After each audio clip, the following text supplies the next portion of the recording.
Hey, how is going, guys? Azanay here, back out with another video. This time I want to do a build video just for random because it's since a long time I've stopped uploading a videos because my school has opened, it's exams going on, kind of big exam season, so can't upload videos every week. So just want to do a quick build video for just $615, massive VR PC build. You can play at every resolutions if you want to play at 4K. Cut down settings a little bit to medium and get 30 to 40 FPS, or you can actually play at 2K resolution, very high, and actually you can get 40 to 55 to 60 FPS, but 1080p, it's a serious overkill PC build. So starting off with the CPU, I went in the Intel Core i5-6500 3.2 GHz quad-core processor for $205.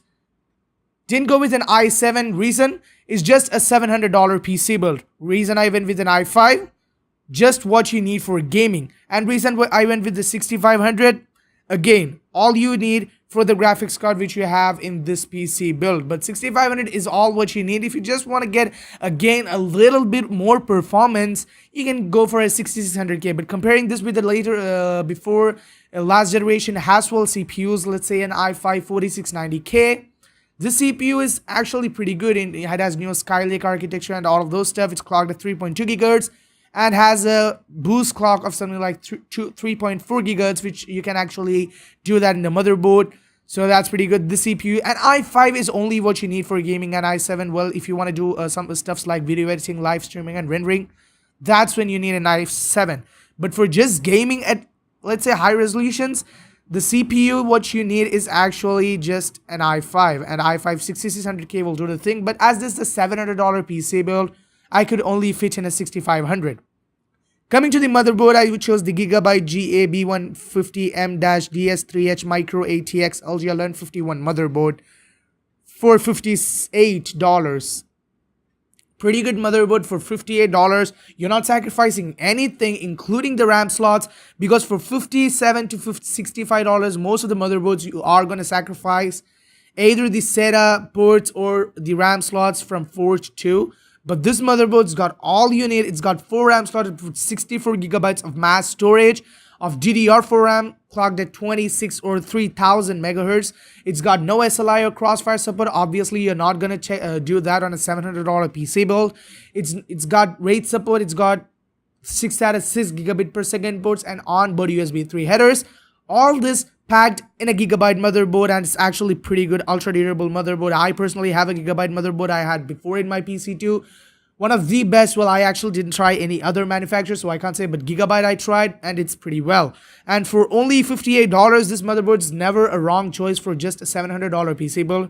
So I definitely recommend this motherboard. For the memory, I'm in the Kingston HyperX Fury Black 8GB 2x4GB sticks running at DDR4 2133 MHz for $40.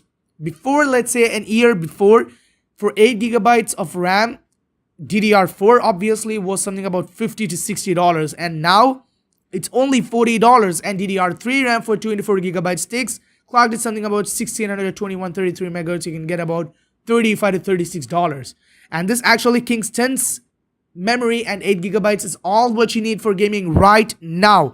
And what I mean by right now, because the new gen games will consume a bit extra juice if you have in that memory, or 16 gigabytes or 12 gigabytes. It's definitely going to consume because games are developing more and more. More games are recommending more than 8 gigabytes. Before, only Star Wars Battlefront and that kind of games, rarely games did recommend 16 gigabytes of RAM. But now many games are recommending, as a new came Battlefield 1 did too recommend 16 gigabytes of RAM. But it's not a big deal. Even I played 8 gigabytes of RAM.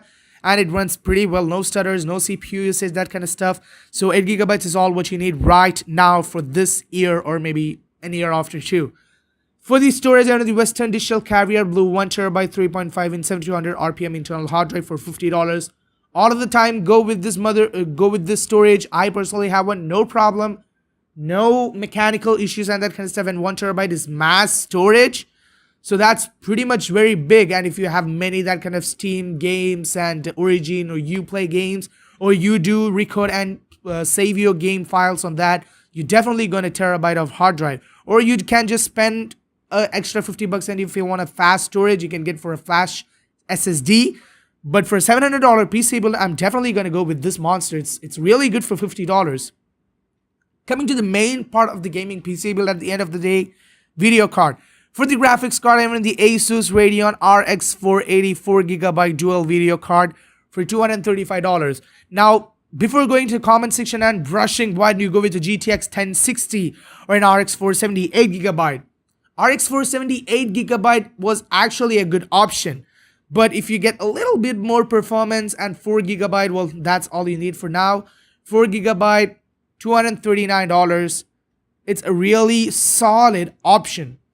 And the reason why I didn't go with GTX 1060 is that even though it is a fact that NVIDIA GPUs right now do give better performance, talking specifically the GTX 1060, it actually gives better performance than the RX 480. That's no doubt. It's proven by many benchmarking videos and all the reviewers out there. But when it comes to future-proofing your PC, DirectX 12 and Vulkan are just around the corner, and it's not going to be implemented in games that much. You can only see Vulkan in just Dota, Quake, Doom, and that kind of games. Not Dota 2, sorry. But DirectX 12 you can see in Quantum Break, Rise of the Tomb Raider, Ashes of the Singularity, and that kind of games. But it's not going to implement as much as DirectX 11 is going to implement now. But anyway, it is a true thing that DirectX 12 and Vulkan will be coming in the year or next year or maybe after that. So future-proofing your PC is a really good choice. And the RX 480 smashed out the GTX 1060 based on the Vulkan benchmarks. Defeated GTX 1060 in Doom and is a pretty solid option for $235. And getting a GTX 1060 for $235 is not a easy task. It's at least $260 plus. Or you can get a 3GB GTX 1060, which I never ever recommend. Never get that video card. Going for the case, I earned the Fractal Design Core 1000 USB 3.0 MicroATX mid-tower case for $45. Pretty well built case, this one. That shroud and looks standard and looks pretty premium, I would say. This case is all what you need. It's also have front panel USB 3.0 ports. For $45, you can't go wrong. If you guys want something like LED lightings on the case, you can definitely go check out the Deepcool TESSERACT SWATX mid-tower case. Something about $47 to $50. That's also a pretty good case. But this one, for $45, is totally worth it. For the power supply, I'm in the Corsair Builder 600 watt 80 plus bronze certified ATX power supply for $37. For $37, 600 watt power supply, and that's who it's from Corsair. Pretty good power supply manufacturer, a really good wattage you read now. And 600 watt is pretty much enough if you're doing even an SLI configuration. There are many out there who's doing an SLI configuration just 550 watts or something about 800 watts. But 600 watt, considering it's a $700 PC build, you're not definitely going to go for an SLI configuration. But 600 watt power supply is all what you need. Now, talking about the performance of the PC, it's definitely going to smash out 40 to 50 FPS at 1440p, very high. 1080p max out game 60 FPS, no sweat, because it's a really good graphics card with the RX 480. So the total budget of this was $669. So all the mail rebates and that kind of stuff, $650. Not too big, not real to $700 and not near to $650, but little bit of that. So just named it as $650. So this piece is pretty much for October 2016 or anywhere, because this graphics card is one hell of a beast for future.